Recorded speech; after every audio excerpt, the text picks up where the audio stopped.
I was watering the ferns on the back deck. The morning air was cool. The hose made a soft hissing sound. I watched the water soak into the dark soil. My hands were steady. My breathing was calm. It was a Tuesday. My son Leo called from the kitchen door. He said I should come inside. He said the breeze was too sharp for me. I told him I was fine. I had a sweater on. He insisted. He said he was making tea. I went inside. Leo took the hose from my hand. He turned off the water. He guided me to the kitchen table. He poured me a cup of chamomile. He said it was for my nerves. I told him I wasn't nervous. He just smiled. That was the first day, the first real day of it. It had started months before, with small things.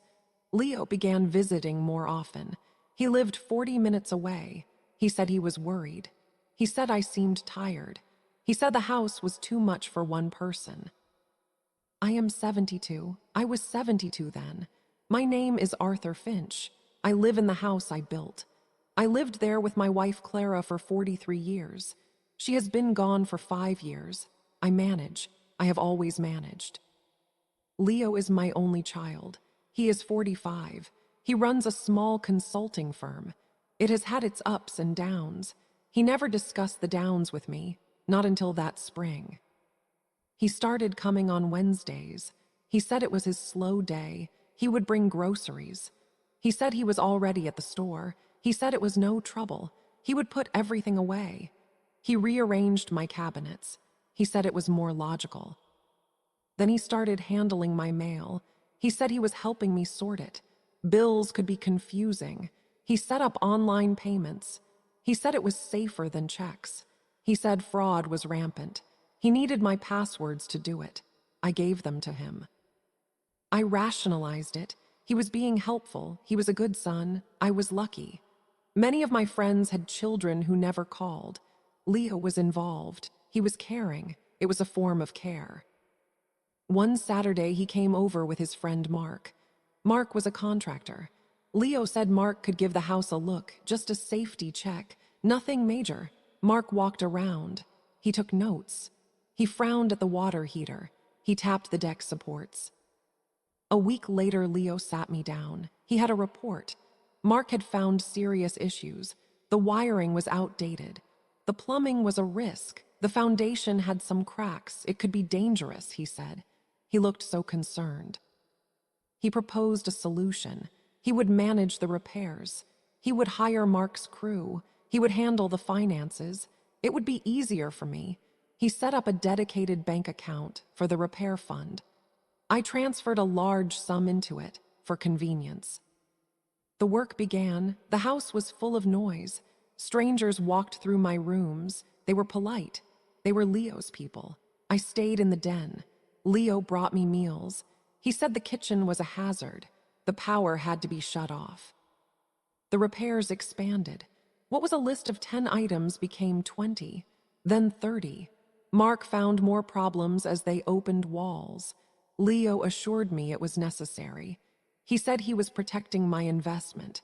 He said the house was my main asset. It had to be preserved. He began talking about my will, casually, over soup. He said he hoped I had updated it, since Mom died. I told him I had. He asked what it said. I told him it left everything to him. He nodded. He looked thoughtful. Then he asked about the trust. Clara and I had set up a living trust. It held the house. It avoided probate. He asked who the successor trustee was. I told him it was him. He smiled. He patted my hand. He said that was smart planning. The control was a quiet tide. It never roared. It just crept in. It covered the familiar ground of my life. I stopped driving. Leo said my reflexes were slow. He sold my car. He said it was for the best. He arranged for a grocery delivery service. He managed the account. He hired a woman named Anna to come and clean. She came 3 times a week. She also cooked. Leo said she could keep an eye on me. He said he would feel better. He paid her from the repair account. I saw the statements. The amounts were large. I started to feel like a guest. In my own home, I would reach for a dish. Anna would tell me she would get it. I would go to my desk. Leo had organized my papers. I couldn't find my old tax files. He said he had put them in storage, for safety. The first real betrayal was subtle. It was about my sister Margaret's birthday. Margaret lives in Florida. She is 2 years younger than me. We talk every Sunday. Her 70th birthday was coming up. Her children planned a surprise party. They invited me. I booked a flight. I told Leo about it. He grew very still. He said flying was a terrible idea. He said my blood pressure was variable. He said the stress of travel could trigger an event. He said he could not, in good conscience, support it. I told him I was going. I was healthy. My doctor said travel was fine. Leo asked when I had last seen my doctor. I realized it had been over a year. Leo had taken over scheduling my appointments. He said he would make me one before any trip. The appointment was with a new doctor, a Dr. Evans. Leo came with me. He spoke to the doctor before I went in. He was in the room during the exam. He listed my symptoms. He mentioned confusion. He mentioned forgetfulness. He talked about my balance. Dr. Evans asked me questions. What year was it? Who was the president? I answered correctly. He had me draw a clock. I drew a clock. He seemed satisfied. Then Leo brought up the trip. He called it an impulsive plan. Dr. Evans looked at me. He said stress was a real concern at my age. He said long travel could be disruptive. He did not explicitly forbid it. He just strongly advised against it. He used the words unnecessary risk. I did not go to Margaret's party. I called her. I told her I wasn't feeling well. She was disappointed. She said she understood. Leo sent a large bouquet in my name. He showed me the receipt. It came from the household account. That was the first time I felt it, the erasure. My desire was not ignored. It was medically invalidated. It was framed as a symptom. Not going was framed as care. My disappointment was framed as childishness. I said I was sad to miss it. Leo sighed. He said, "Dad, you're being difficult. We're just trying to keep you safe." The word difficult hung in the air. It was a label. It stuck. Things accelerated after that. Leo suggested we update the trust documents. He said laws had changed. He knew an attorney, a friend of a friend. He set up a meeting. The attorney, a Mr. Vance, was very smooth. He praised Leo's diligence. The changes were minor, Mr. Vance said, mostly clerical. They formalized Leo's role as trustee. They gave him broader powers to manage assets, for my benefit. They allowed him to make gifts from the trust, for tax purposes. They added a clause about incapacity. The definition of incapacity was broad. It was not just a doctor's decree. It could be triggered by the trustee's reasonable belief that I could no longer manage my affairs. I signed the papers. Leo signed as witness. Mr. Vance notarized them. I began to notice Anna more. She was not just cleaning. She was observing. She would make notes on a small pad. She would watch me take my pills. She would ask me questions. What did I have for breakfast? Did I remember her coming yesterday? I asked Leo about it. He looked concerned. He said Anna was trained. She was a certified caregiver. He had hired her for her skills. He said she was monitoring for early signs of decline. It was preventative. He was being proactive. My friends stopped calling. I called my old friend Ben. His wife answered. She said Ben was busy. She said maybe I should call at a better time. Her tone was cool. I called another friend, Peter.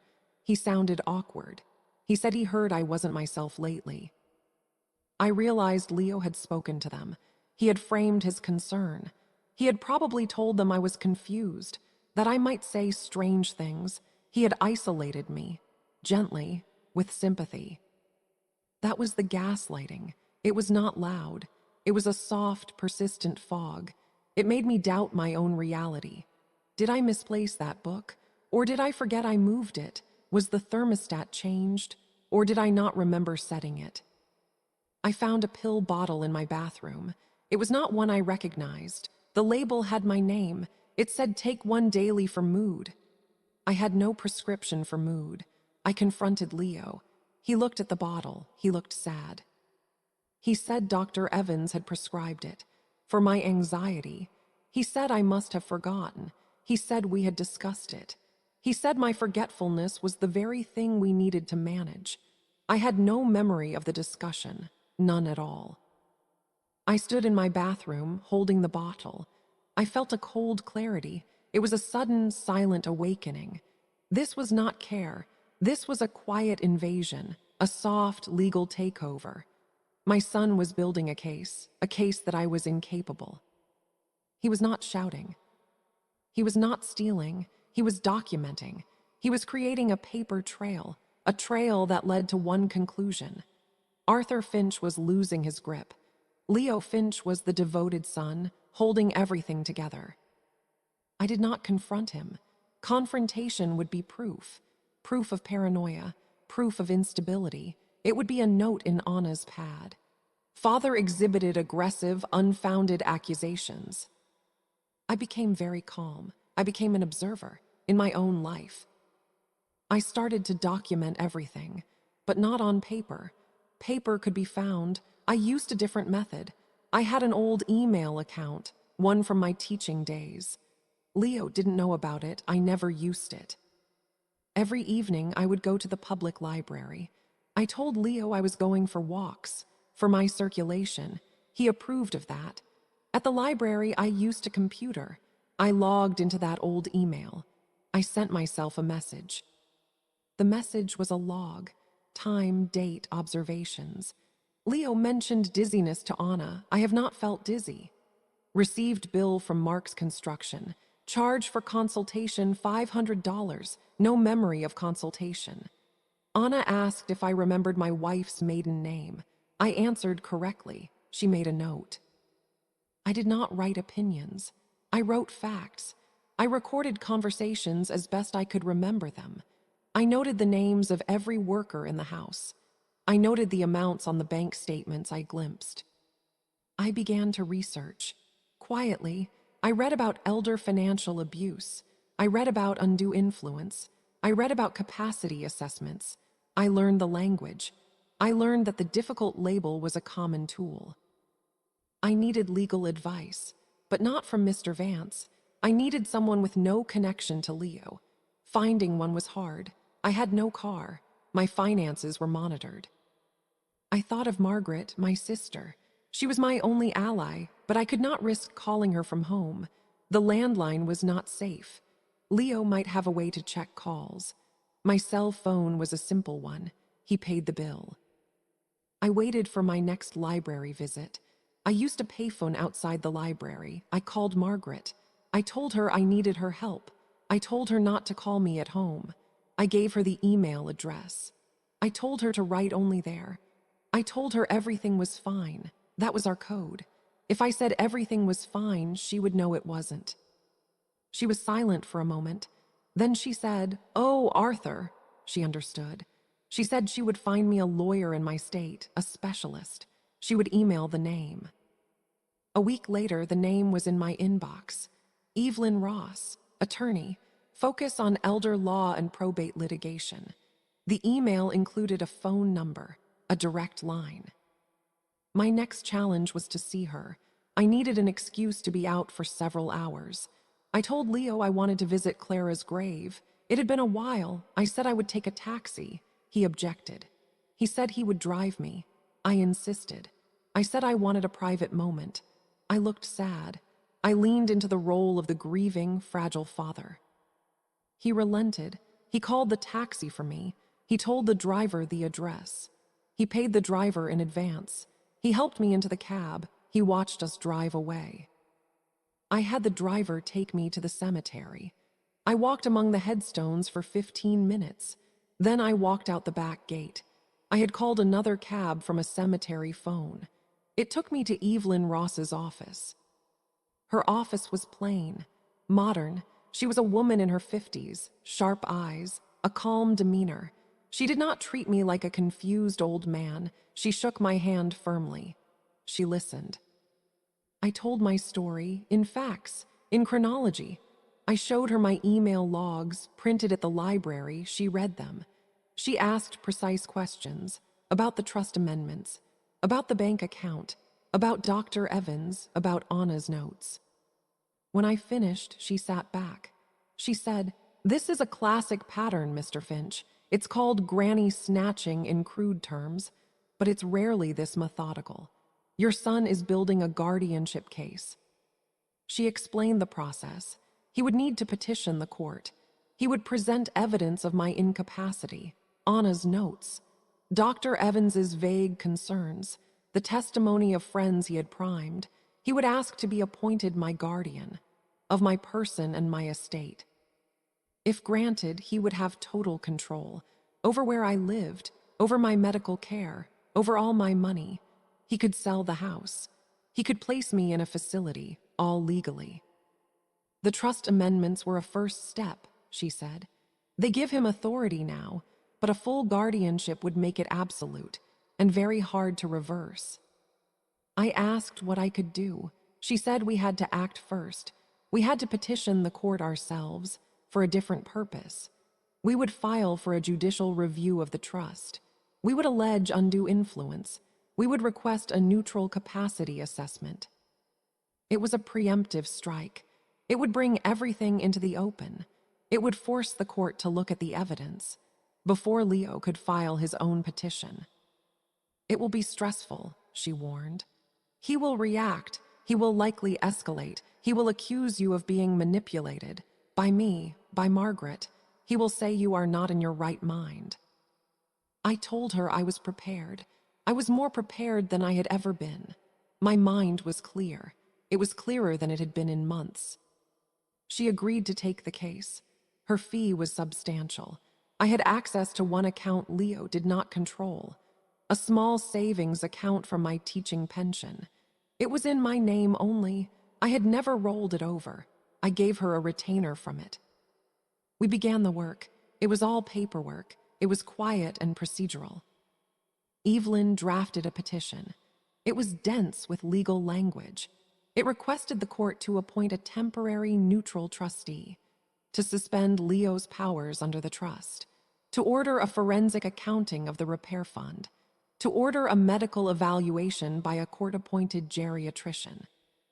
She filed it with the probate court. The serving of the papers was the moment the quiet ended. Leo was served at his office. He came to my house that evening. He was not angry. He was devastated. He looked at me with tears in his eyes. "Dad," he said, "what have they done to you? Who is this woman? What lies has Margaret told you?" He said the lawyer was exploiting me. She was filling my head with nonsense. She was after my money. He said I was vulnerable. He said this proved how confused I had become. Suing your own son, it was unthinkable. I remained calm. I said I had questions about the house repairs. I said I wanted an independent review for my own peace of mind. He switched tactics. He became the wounded party. He listed all he had done for me, the sacrifices, the time, the worry. He said this was how I repaid him with a lawsuit. He said it would break his heart and his reputation. I said the court could sort it out. If everything was proper, it would be fine. He left then. He slammed the door. It was the first loud sound in the whole affair. The legal machinery began to turn. It was slow. It was grinding. Dates were set. Hearings were scheduled. They were not dramatic courtroom scenes. They were conferences in small rooms with a judge's mediator. Leo hired his own lawyer, a slick man named Carson. Carson's strategy was clear: attack my capacity, discredit Evelyn, frame Leo as the victim. We received their response to our petition. It was a masterpiece of gaslighting in legal form. It claimed I had shown significant cognitive decline. It cited Anna's professional observations. It referenced Dr. Evans's concerns. It claimed I was susceptible to the influence of my sister, who lived far away and had her own financial interests. It claimed Evelyn Ross was exploiting an old man. Attached were declarations from Anna, from Dr. Evans, from one of my old friends, Peter. Peter's declaration said I had called him recently, that I sounded paranoid, that I accused Leo of stealing from me. It was true I had called him. I had not accused Leo of stealing. I had asked if Leo had spoken to him about me. Peter had clearly chosen a side. The first hearing was a status conference. It was in a small courtroom. Leo and I did not speak. He looked at me with profound sadness. He looked the part of the weary, devoted son. I looked straight ahead. The judge was a weary-looking woman, Judge Wilkins. She had seen it all. She read the filings. She listened to Carson paint his picture. Then she listened to Evelyn. Evelyn was calm, factual. She did not attack Leo. She simply outlined the discrepancies, the unusual repair costs, the rapid amendments to the trust, the isolation of the client. Judge Wilkins made her first ruling. She granted our request for a temporary trustee. She appointed a local bank's trust department. They would manage the assets during the litigation. She also ordered the capacity evaluation by a specialist named Dr. Amari. She ordered Leo to provide all financial records for the house account. It was a small victory. It was procedural. It changed the power balance. Leo no longer had free access to the trust money. The repair fund was frozen. Leo escalated, as Evelyn predicted. He filed a cross petition for temporary guardianship. He argued that the stress of the lawsuit was itself harming me, that I was being manipulated into a fight I could not understand. He asked the court to place me under his protective care immediately, to stop the legal harassment. This was the secondary attack. It raised the stakes. It was no longer about money.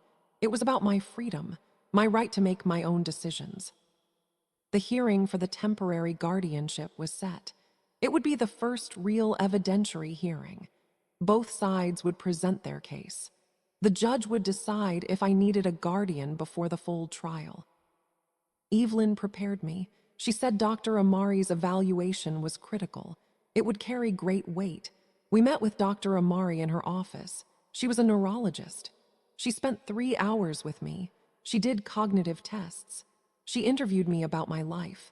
She asked about Clara, about my career as a history teacher. She asked about recent events. I told her the truth, calmly, without embellishment. I showed her my email logs. She read them carefully. She asked why I kept them. I said I needed a record I could trust. She nodded. She also interviewed Leo, separately. She interviewed Margaret by phone. She requested all of Dr. Evans's records. She requested Anna's notes. Her report took 2 weeks. We got a copy the day before the guardianship hearing. It was 30 pages long. The conclusion was on page 28. Mr. Arthur Finch demonstrates intact cognitive function. He shows mild age-associated memory changes. These are within normal limits. He exhibits a clear understanding of his financial situation. He demonstrates a rational understanding of the current legal proceedings. He shows no signs of psychosis or delusion. The evidence suggests a pattern of undue influence by his son, Leo Finch. The petitioner's claims of significant cognitive decline are not supported by this evaluation. It was a clean, clinical vindication. The hearing was anticlimactic. Carson tried to attack the report. He questioned Dr. Amari's methods. He implied bias. But Dr. Amari was unshakable. She explained her findings in plain language. She said my strategy of documentation was, in fact, evidence of clear planning and memory. Judge Wilkins listened.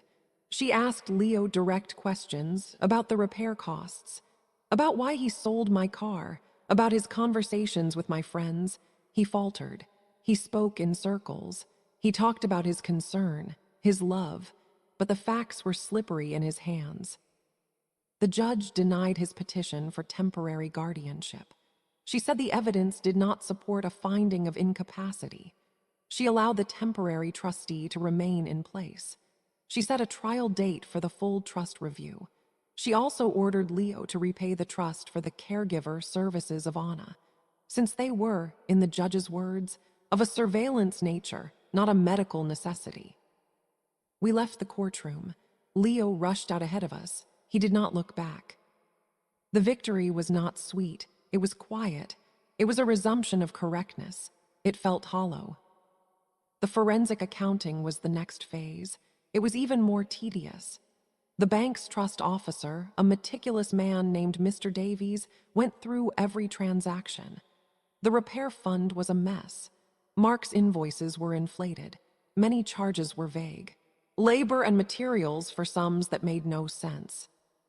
Mark was deposed. Under oath, his story cracked. He admitted Leo had asked him to pad the invoices, to create a buffer. The buffer was to fund other things.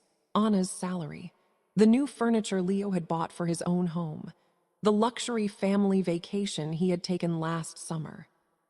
Leo had been using my house as a personal fund.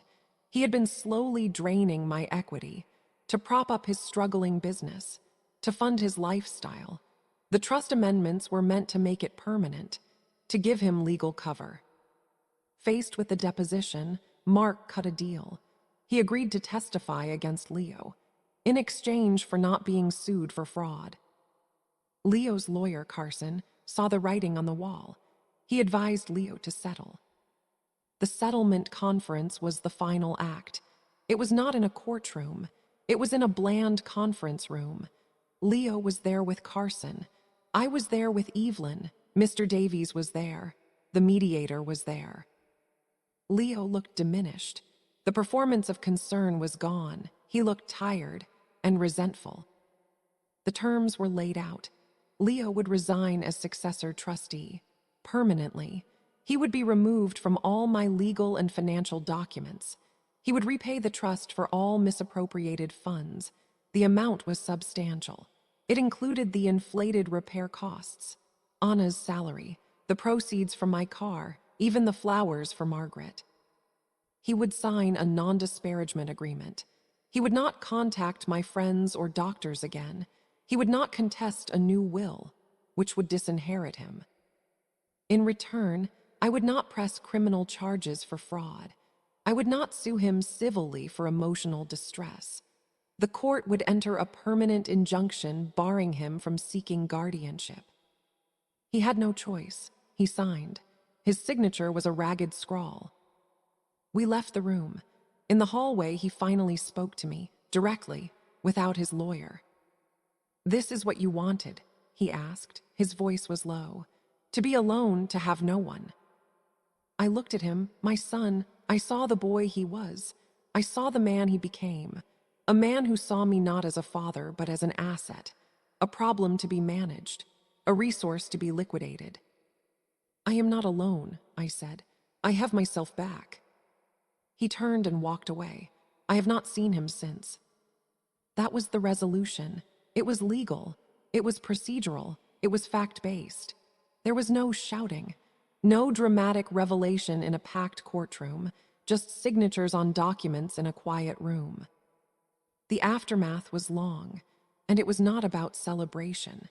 It was about rebuilding a life that had been quietly dismantled. Mr. Davies helped me untangle the finances. We redid the trust. Margaret became my successor trustee. We found a reputable contractor.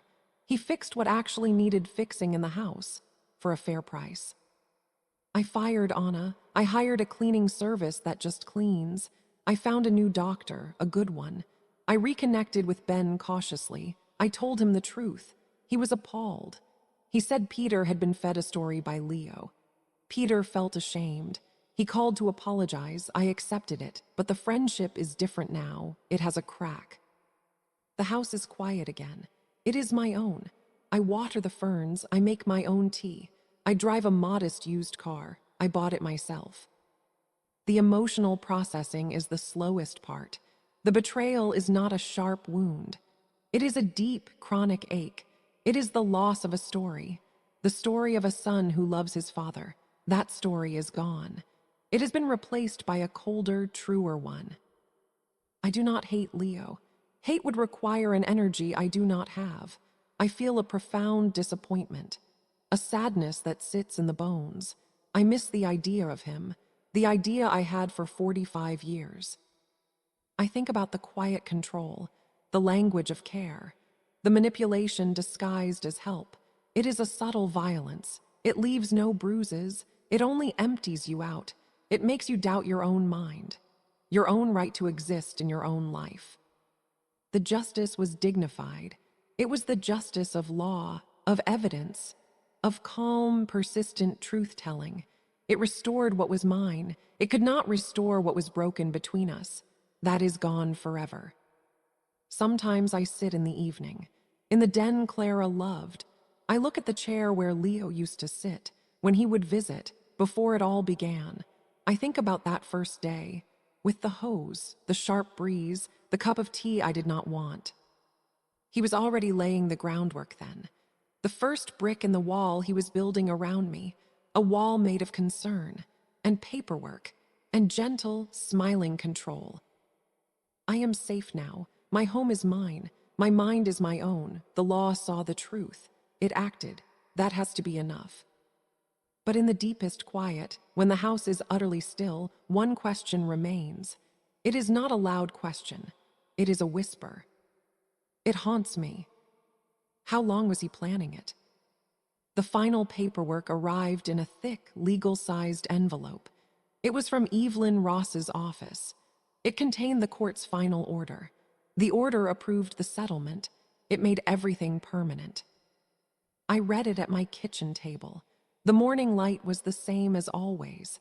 The words were dry and final. Leo Finch is hereby removed. The trust is hereby amended. The respondent shall make restitution in the sum of. I set the papers down. I made my own tea. The ritual felt important. Boiling the water, choosing the mug, waiting for it to steep. I did not need help. I did not need permission. Mr. Davies, the trust officer, became a steady presence. In a professional way. We met monthly at first, then quarterly. He showed me statements. He explained the investments. He was patient. He never spoke down to me. He treated me like a competent client. It was a profound relief. We sold some of the conservative bonds Leo had chosen. They had low returns. We diversified. The portfolio was healthy. The house was paid for. My teacher's pension was steady. I was financially more than secure. I was comfortable. The first year was about logistics, unwinding the practical knots Leo had tied, changing emergency contacts, updating medical directives, removing his name from everything. Each form I filled out myself was a small victory. Each password I changed felt like reclaiming a piece of territory. I invited Margaret to visit. She stayed for a week. We did not talk about Leo much. We talked about our childhood. We talked about Clara. We cooked together. She helped me sort through Clara's garden shed. It was full of old clay pots and rusty tools. It was a good week. Having family in the house felt normal again, but a different kind of normal. After she left, the quiet returned. It was a deeper quiet now. It was not the quiet of being managed. It was the quiet of being alone by choice. There is a difference. One is imposed. The other is occupied. I began to take walks, not just to the library, real walks through the neighborhood. I noticed things I had forgotten. The way the oak tree on the corner spread its branches, the particular blue of the Andersons' front door. I nodded to neighbors. Some of them knew, gossip travels. They would give me a sympathetic smile. I would just nod back. I did not want sympathy. I wanted neutrality. Ben and I started having coffee every other Tuesday, at a diner halfway between our houses. We talked about books, about the news, about our aches and pains. The old ease was not quite there, but a new rapport was forming. It was based on the present, not on a past that felt partly fictional. One Tuesday, he asked me, gently, "Do you ever hear from him?" I stirred my coffee. I knew who he meant. "No," I said, "not a word." Ben shook his head. "I still can't make sense of it. He seemed like such a devoted kid." He was devoted. I said. To the idea of what I represented, not to me. That was the clearest way I could put it. Leo was devoted to the asset, to the inheritance, to the role of the responsible son. The actual man, Arthur Finch, with his own desires and routines, was an obstacle, a variable that needed to be controlled. The second year was less about logistics, more about the interior landscape. The emotional fallout settles slowly, like dust after a demolition. I found I did not enjoy some things I used to. Gardening, for one. The feel of the soil on my hands reminded me of that last morning. The hiss of the hose, Leo's hand taking it from me. I hired a local kid to tend the beds. It was okay to let it go. I took up something new. I started doing crossword puzzles, the hard ones. They required focus, vocabulary, recall. It was a private test. Every completed puzzle was a tiny affirmation. My mind worked. It made connections. It solved problems. I also started volunteering. At the local history museum, I had been a history teacher. It was a natural fit. I gave tour to school groups. I explained the pioneer exhibits. The children's questions were direct and simple. It was refreshing. There were no hidden meanings, no subtext. The museum director, a woman named Elaine, became a friend. A casual one. She was my age, a widow. We would sometimes have lunch after my shift. We talked about local history, about books. It was undemanding companionship. It was good. I never told her about Leo, not the whole story. She knew I was divorced from my son's life. That was the phrase I used. Divorced! It was accurate. It was a legal and emotional dissolution. She never pressed for details. The restitution payments came from Leo. They arrived electronically. From an account I did not recognize. The first one was the largest, a lump sum for the car and the vacation. The subsequent ones were smaller, monthly transfers for the inflated repair costs. Watching them arrive was strange. It was not satisfying. It was a monthly reminder, a financial scar. Mr. Davies suggested I donate the money to distance myself from it. I thought about it, but it felt like evasion. The money was mine. It had been taken. Now it was returned. I decided to keep it, to use it for things Leo would have disapproved of. I booked a trip, not to Florida, somewhere I had always wanted to go. Scotland. Clara and I had dreamed of it. We never made it. I went alone. I spent 2 weeks there. I toured castles. I walked in the Highlands. The wind was fierce and clean. It blew through me. It felt like clearing out old air. I did not feel guilty. I did not feel liberated. I just felt present in a new landscape. My own decisions guided every step.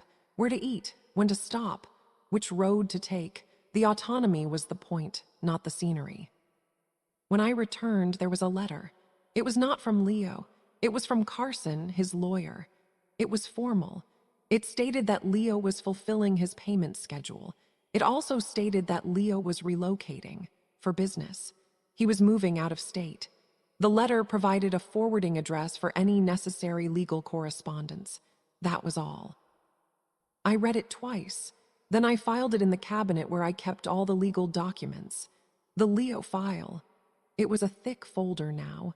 I did not feel anything sharp, just a dull finality. The move felt like a physical manifestation of the distance already there. He was making it geographical. Life settled into its new pattern. It was a quiet, deliberate pattern. Museum days, coffee with Ben, lunches with Elaine, crosswords in the evening. The house was clean and orderly, on my terms. Everything was where I chose to put it. I turned 75. Margaret called. Ben and Elaine took me to dinner. It was a nice evening, Loki. I appreciated it. I went home alone. I was content to be alone. That night, I thought about Clara. I wondered what she would think of all this. She was a practical woman. She had a strong sense of justice. She would have been furious at Leo. Then she would have been sad. Deeply, quietly sad. She loved him fiercely. Her love was not conditional on him being good. It just was. I think that's what made the betrayal possible. He knew my love was like that too, or he thought it was. He counted on it. He counted on love to be a blanket, to cover a multitude of sins. He thought my love for him would blind me. It almost did, but love is not just a blanket. It can also be a lens. When the fog cleared, I saw him through the lens of love. And what I saw was a stranger who saw me as a means to an end. That realization was the true loss. Not the money, not the inconvenience, the loss of the story of my son. I had to rewrite my own history, to edit out the protagonist. It leaves a strange blank space, a silence where a narrative used to be. The legal case was officially closed a year after the settlement. Evelyn sent a final letter. All conditions had been met. The restitution was on track. The court was satisfied. She considered the matter resolved. She offered her services if anything new arose, but she hoped it would not. I wrote her a check, a bonus, beyond her final invoice. I wrote a note with it. "For seeing me, thank you," she called to thank me. Her voice was professional, but I heard a touch of warmth. She said I was one of her more resilient clients. I told her it was because I had nothing left to lose but myself. 3 years passed. The payments stopped. The restitution was complete. The final transfer hit the account. Mr. Davies confirmed it. He said, "That concludes the financial portion of the order, Arthur." We had a final meeting. He would remain as the trustee per the new trust documents, but our active work was done. We shook hands. He was a good man. He had done his job well. I found myself standing at a strange threshold. The active battle was long over. The recovery was complete. The new life was established. Now what? Now there was just life, the ordinary passage of time, without an adversary, without a project, just days. I continued my routines. They were comforting, but I began to feel a restlessness, not a bad one, a curious one, the feeling that the story wasn't quite over, not because something else would happen, but because I hadn't fully understood the meaning of the ending. I started to write, not emails to myself, proper writing. In a notebook, I didn't write about Leo. I wrote about my father, about teaching, about Clara. I wrote small vignettes, memories. I was trying to reconnect a thread. The thread of my own life that existed before I was a father, before I was a husband. The thread that was just Arthur. One afternoon, I was at the museum. I was restocking brochures at the front desk. A man came in with 2 young boys. They were about 8 and 10, energetic. The man was trying to corral them. He looked tired, familiar. It took me a moment. It was Mark. The contractor. He didn't recognize me at first. Then he did. His face went pale. He froze.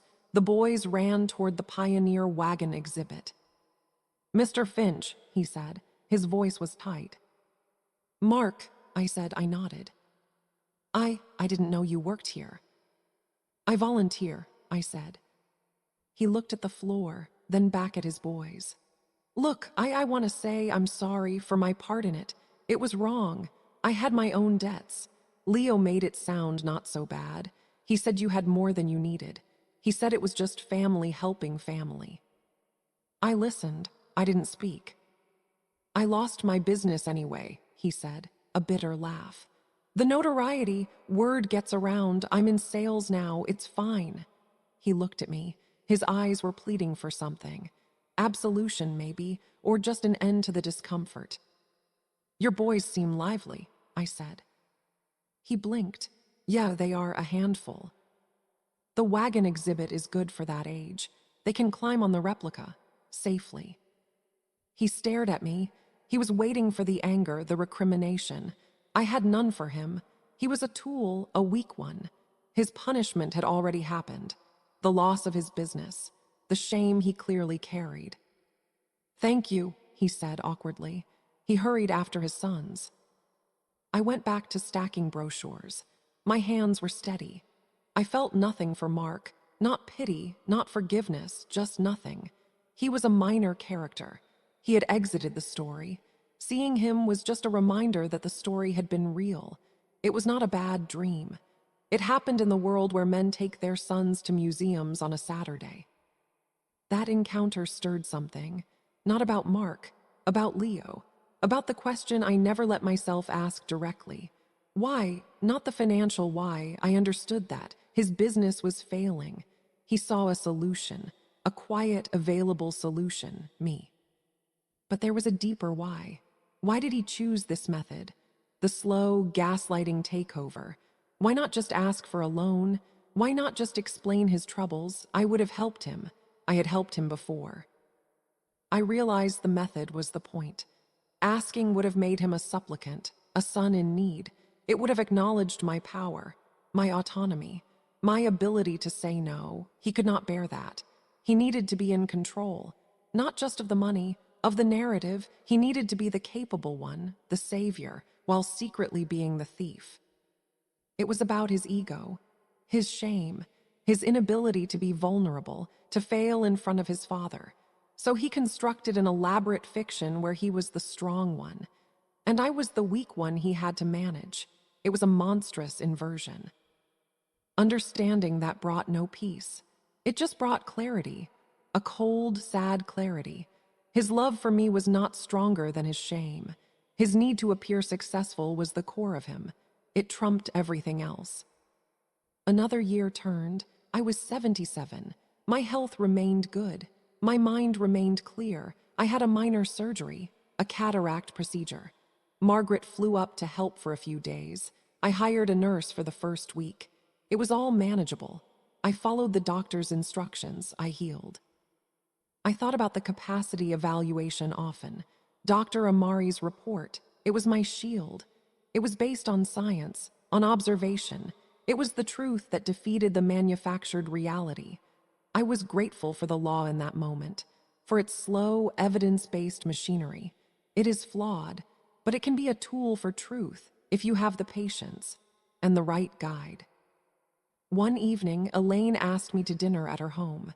It was a nice house, full of books and art. Over dessert, she asked me, gently, "Arthur, do you ever feel lonely?" I considered the question. It was fair. "Sometimes," I said, "but loneliness is not the worst thing. The worst thing is being surrounded by people who make you feel alone, who look at you and see an object, a problem, a wallet. I was lonelier in those months with Leo and Anna in my house than I have ever been alone in my own quiet house." She nodded. She understood. She had cared for her husband through a long illness. She knew about being seen as a caregiver, a function, not a person. "You have a dignity about you now," she said. "A settled kind of dignity." I thanked her. It was a kind thing to say. I hoped it was true. I did not sell the house. Many people asked if I would. Downsize, move to a condo, it would be easier. But the house was not just an asset. It was my territory. I had won it back. Every room was a reaffirmation. I knew every creak in the floorboards, every patch of sun in the afternoon. It was mine. Leaving would have felt like a retreat. I was done retreating. I planted a new tree in the backyard, a Japanese maple. Clara would have liked it. It was slow growing. It would outlive me. That was okay. I tended it. I watched it change with the seasons. It was a quiet, living thing that asked for nothing but water and sun. It was a good companion. The days continued. They were simple. They were mine. I had no more legal battles to fight, no more betrayals to uncover. My story had reached its quiet resolution. The consequences for Leo were factual, financial, reputational. They were irreversible. I never gloated. I never sought to know how he was doing. His life was his own now, separate from mine, completely. I sometimes wondered if he thought of me, if he felt remorse, or if he just felt anger, that I had caught him, that I had stopped him.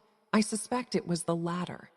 People who build such elaborate fictions to protect their ego rarely break them. They just find new people to cast in their play. I hoped he would not, but it was no longer my concern. My concern was my own life, the one I had left. It was a good life. It was calm. It was dignified. It was real. I sat on my deck this morning, the same deck. I watered the ferns. The hose hissed. The air was cool. My hands were steady. No one came to take the hose from me. No one called me inside. I stayed until I was done. Then I turned off the water. I went inside. I made my own tea. I sat at the kitchen table. I looked around my home. It was silent. It was whole.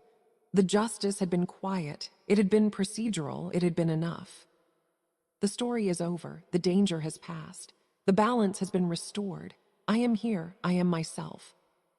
But in the deepest quiet, when the house is utterly still, one question remains. It is not a loud question. It is a whisper. It haunts me. When did he stop being my son and start becoming my curator?